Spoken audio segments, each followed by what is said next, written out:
We are going to be talking today about the WNBA. Lots going on, particularly in Seattle.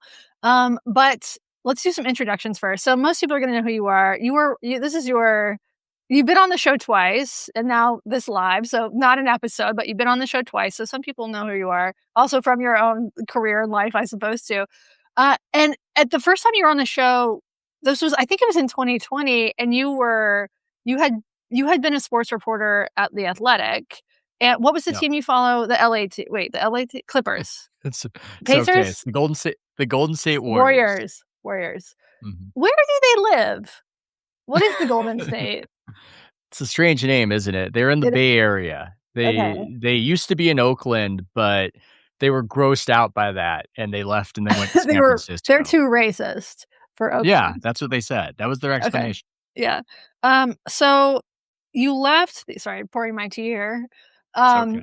So at the time you'd been this beat reporter covering the basketball team. Seems probably like a dream job for every athletic. Yeah. Well, are you athletic? I heard you were a pretty good, like a surprisingly good basketball player. But Yeah, for I'm most, more yeah. athletic. Yeah, I'm more athletic than I look, but that's a little bit like how Duke is called the Harvard of the South. I'm not sure how to rank that relatively. Yeah, yeah. Um, but it seems like it probably would have been a dream job, and you left to go be a Substacker. My dream Mhm. job, not everyone's. So for people who missed that episode or who are less familiar with your work, what was going on in sports journalism that made you decide to go independent? Wow. Well, you had an influence on it, Oh, actually. So I don't know if you want credit or blame for such an oh, eventuality. That's really up both. to you.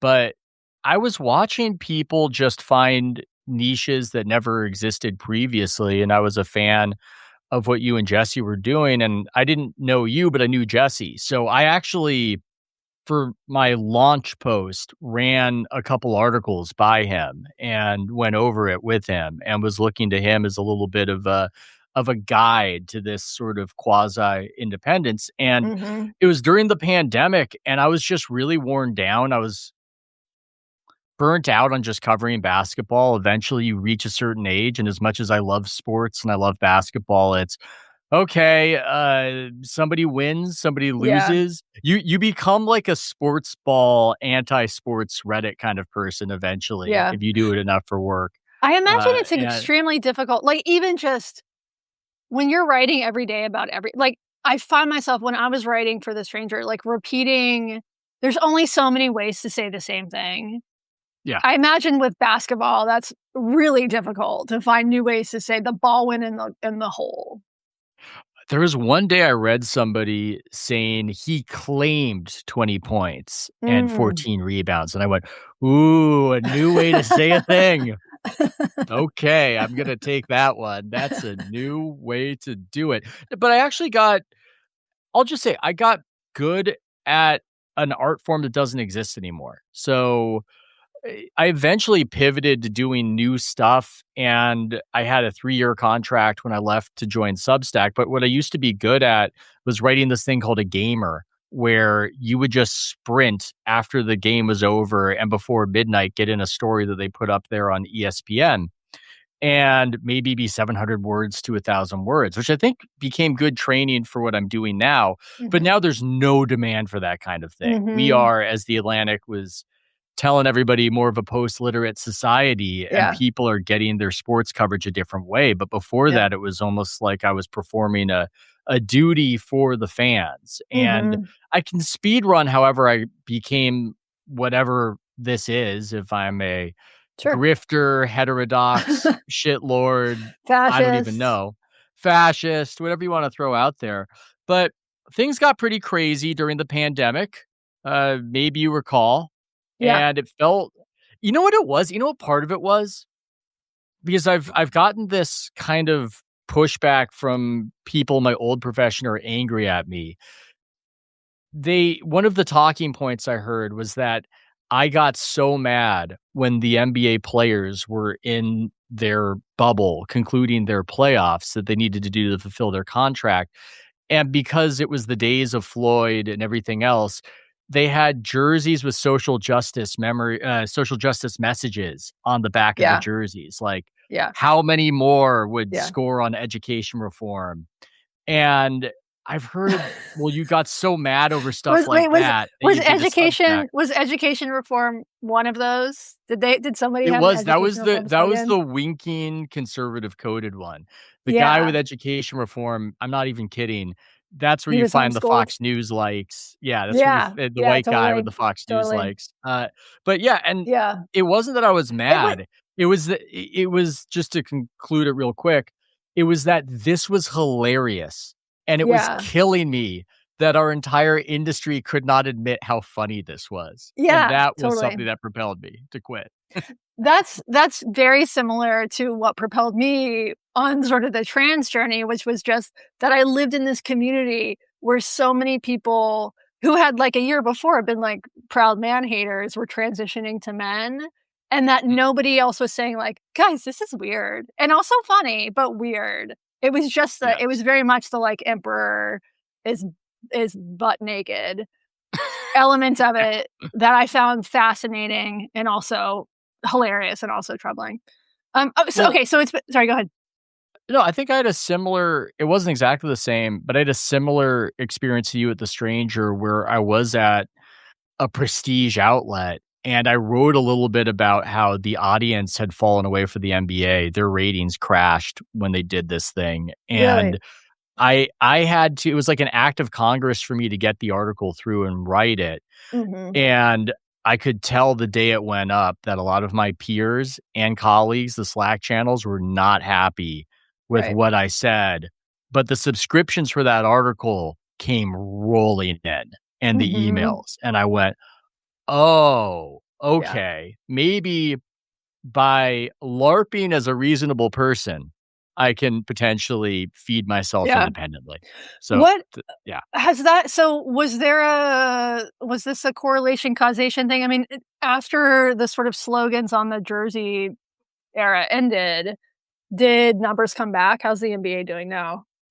I think the NBA is doing very well now. I think they Mm, just had a great season. And it's been underplayed that they got scared off by the politics and the drop off and became more apolitical leagues that code less. They became more apolitical than leagues that code less politically because they're kind of this archetypal pinata for a portion of the right. It's the NBA, it's the decadent black guy league, it's LeBron James lecturing Donald Trump.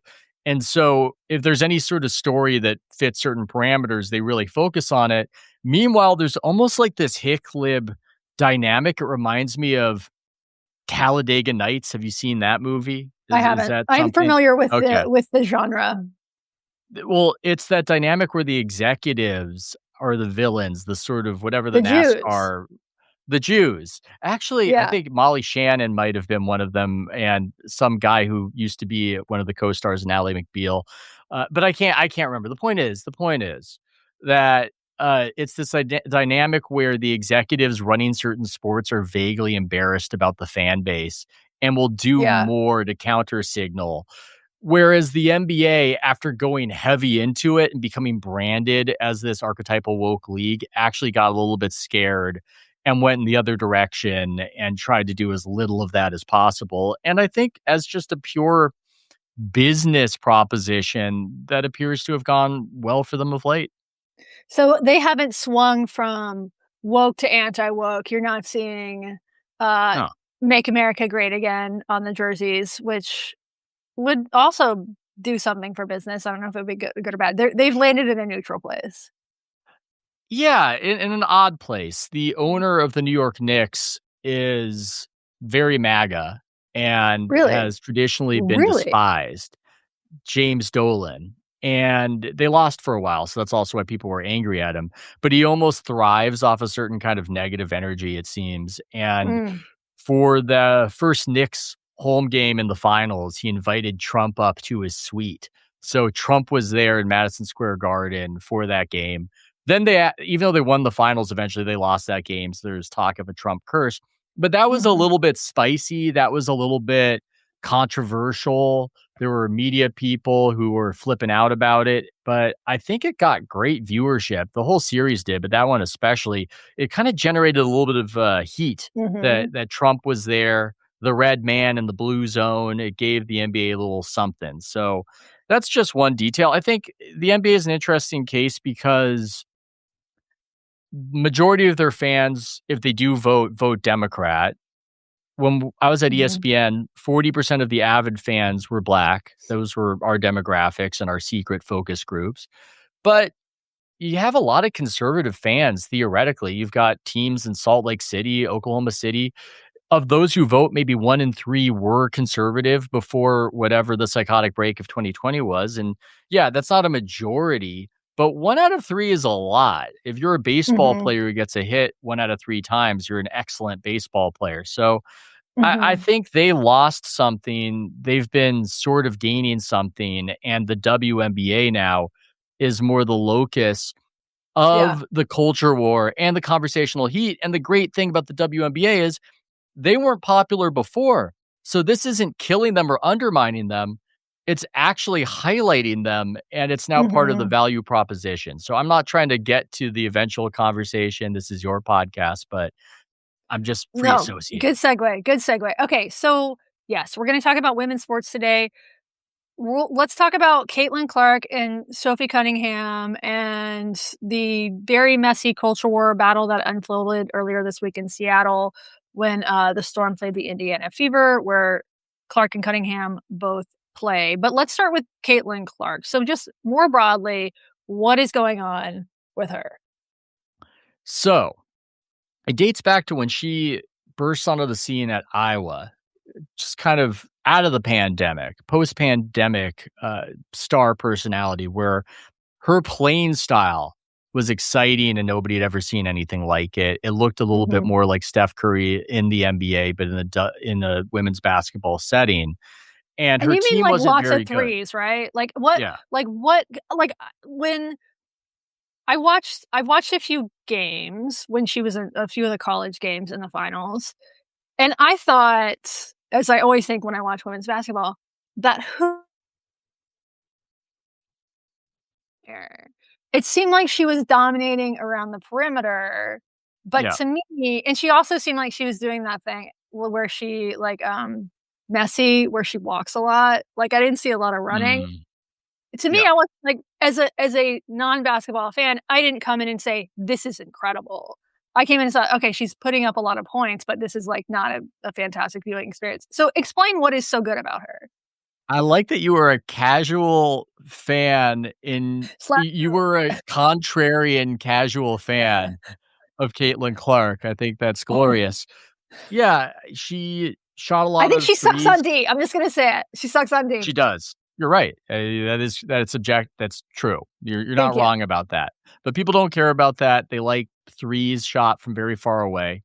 Mhm. And she also had a flair. She's an amazing passer. And her team wasn't very good because Iowa isn't this big program. And then they would go up against LSU, and it became this racially coded, almost like a boxing match where everybody's excited because you've got the white boxer and the black boxer. Yeah. And LSU is a very black team, although they're coached by a MAGA coded white lady who has a tremendous amount of personality and I Really? think is a lot of fun. Mhm. But so they had that going. And then they had Caitlin Clark, and Clark was the underdog. And it It's always really, good I when think, Whitey is the underdog. yeah, it gives a lot of, it just gives the whole situation a little something. Yeah. And then Angel Reese was one of the best players on LSU and clearly palpably seemed to despise Caitlin Clark. And when LSU beat Iowa in the championship, in the waning moments as the clock ticked down and the game was over for all intents and purposes, was mocking her, yelling at her, doing her celebration back to her, and it just seemed rather unhinged. And I think a reasonable person would assess it as this is not great sportsmanship, and it's kind of going past even like the fun Kobe Bryant Mhm. stepping over Tyronn Lue. No, it was Allen Iverson stepping over Tyronn Lue. Sorry, I'm getting my wires crossed there. But something that happens, like showing somebody up, this is really but the media at that point had this kind of front lash protectiveness. So you would have these more independent voices who were pro Clark and didn't have a tremendous white guilt about it, like Dave Portnoy of Barstool saying that Angel Reese, Mhm. what she's doing is disgusting. But then you had gatekeeping media people telling you that what you're doing might be an Right, expression of some sort of deep seated bigotry as right. opposed to just a merely reasonable, yeah, Angel Reese is going a little far here and letting the Mhm. resentments out in the open a little too much. So that set the Uh-huh. stage for the whole NBA thing that would follow later. I mean, And did WNBA. they both go into the NBA at the same time? The WNBA, yes, they Or did. WNBA? Yes. Yes, and Reese is not as good as Caitlin Clark is, and that's been an awkward part Who of did she this play whole. for? She used to play for the Chicago Sky. Now she plays for Atlanta, so she's already on her second team. She's Okay. more of kind of a rugged rebounder. A Mm. clip of her just went viral from the WNBA All-Star game where she's dribbling, frankly, like a 6-year-old. So she's a player with some utility, but you have to wonder, is she in this All-Star game because of this weird Uh-huh. racialized rivalry because she's not that good? But Uh-huh. some would disagree with me. That's just my take on the matter. And the what was the okay, so Iowa never actually won the national championship, right? Under Caitlin Clark? They came close. Did not they did not win it. I'm trying to remember if Okay. they got to the final twice, but yeah, they came close, but ultimately they didn't get it done. Okay. Alright, so Caitlin Clark goes to the NBA. How good is sh sorry, WNBA. How good It's is she? hard. I'm just trying to make sure that I didn't hallucinate that Angel Reese was in the WNBA All-Star game. Yes, it appears she was selected as a reserve for the game. I didn't make that up. So how good? That's been a matter of some controversy and some debate. She entered into the league. There are all these warnings about how she wouldn't handle the physicality of it well. Mhm. How All tall is she? time, she's 6'1", which for an NBA player is very small, but for a WNBA player is a reasonable height. It might Mhm. maybe it's analogous to, like, being 6'5" in the NBA. I'd have to look Okay. that up. I'd have to do a Steve Saylor deep dive on, comparisons. I wanna see an analysis on palm size too. Yeah, we need to go through it all.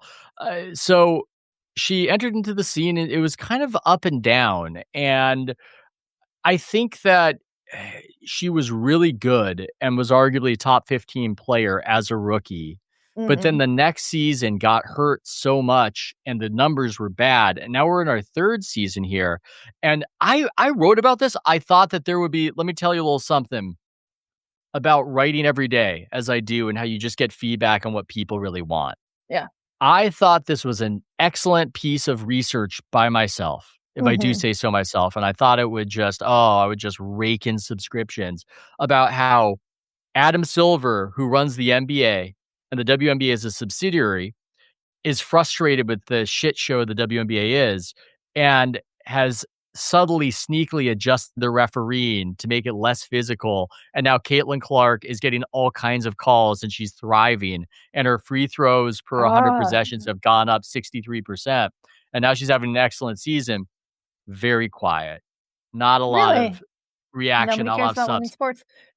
Well, but let's hold up. Not quite, Okay, not quite. okay. The next day, I write about this trans sports gunfight at Yeah, the OK Corral going on in Seattle. Talk about these crazy woke WNBA people. Boom. yeah, Engagement, subscriptions. So I think it's a testament to how the primary product of the WNBA right now is not the actual it's product. drama. It's this drama. It Yeah. creates the drama. They are the content queens. Mhm. Baseball. More people watch baseball. That's true. More people watch the World Series. Baseball sports talk, so much less so right now, so much less represented than WNBA national Yeah, talk. WNBA is, and the crazy thing, Katie, is they did it all accidentally. yeah. It's you Nobody know what it is? wanted this and they did it. It's women. Women, you know? Drama follows. Are there ever controversies in baseball? What kinds well, yeah, there are controversies in baseball. Shohei Interesting Ohtani, ones?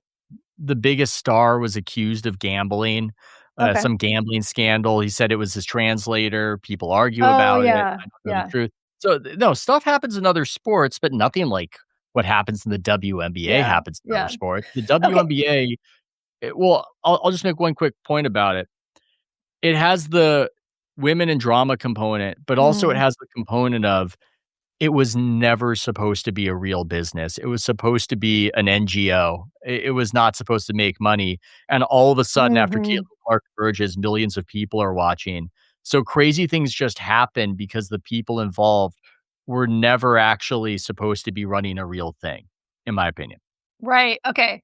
So, it's supposed to they're supposed to be doing it for the love of the game, and now there's actually people watching. Okay, so Yeah.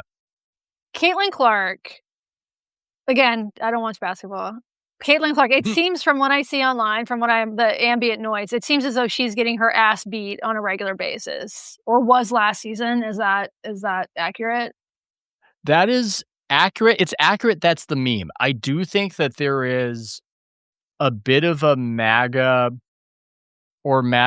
associated intense focus on that, and it can it can become a bit of selection bias where if there's a lot of engagement heat whenever Caitlin Clark gets knocked over and there's no call, that goes viral, and then people Mhm. get an impression that this is what happens, whereas I watch a lot of Fever games and I'll go like, "Man, Caitlin's getting some calls." I'll often and I want her to do well. I Yeah, root for her. I enjoy it, but I think she's actually been getting a lot of referee deference, but the common trope and even some Republican senators were making inquiries about it. I'm trying to remember the specifics of that. Was like, "Let's protect Caitlin Clark," which I I okay, now I'm sorry I talk so much sometimes, but you're helping me download a lot of thoughts I don't get to express elsewhere, because you ask different questions, and I do think that on the right, they've got a little bit of Ralph Wiggum disease. mm, Did you remember Ralph Simpsons. Wiggum from The Simpsons? Yeah, Yeah, where Lisa Simpson gives him a Valentine kind of in a perfunctory, sympathetic way, and then he's convinced that she's in love with me and uh-huh. pursues it and hangs tight. I think that on the right, they've got so few celebrity adherents, Right, and all the more so in athletics, that if there's anybody who just isn't kicking them in the face, it right. becomes protect them at all costs. The Sydney And Sweeney to thing. although with her, she might be a little bit, she might be sending the She Valentine hasn't said back. I'm not anything. sure. Well, I mean, she's never said anything political at all, I don't think. Yeah. She's got big titties, she's blonde, and she comes from a family that is from Texas or whatever. Yeah, I don't know, but there is that dynamic where we're going to draft you into being our champion, and I think that's happened with Clark, who, if anything, has signaled more politics in the other direction. And I think she Yeah. liked the Taylor Swift post on voting for Kamala, but just by not overtly becoming a Mhm. big old lib, I think that they still, and it's also just well, the people we hate, if the woke Right. people have some Yeah. issue with her if the black lesbians, for lack of a better term, are hitting Yeah. her, then she's our girl. I think that's part of the dynamic. How much do you think this is about race? Depends on what the this is, I'm because talking about the conservative embrace of Caitlin Clark, despite the fact that she appears to have made no overtures yeah, like, and she has parroted some. I can't even remember the I have specifics. white privilege. Yeah, She's bent the knee in these ways. I yes. think it's partially She'd be race, wearing the but BLM jersey if they were doing BLM jerseys. I would assume so. But then her counterpoint, Paige Beckers, is a player who's arguably as good or better. Mm, White, blonde.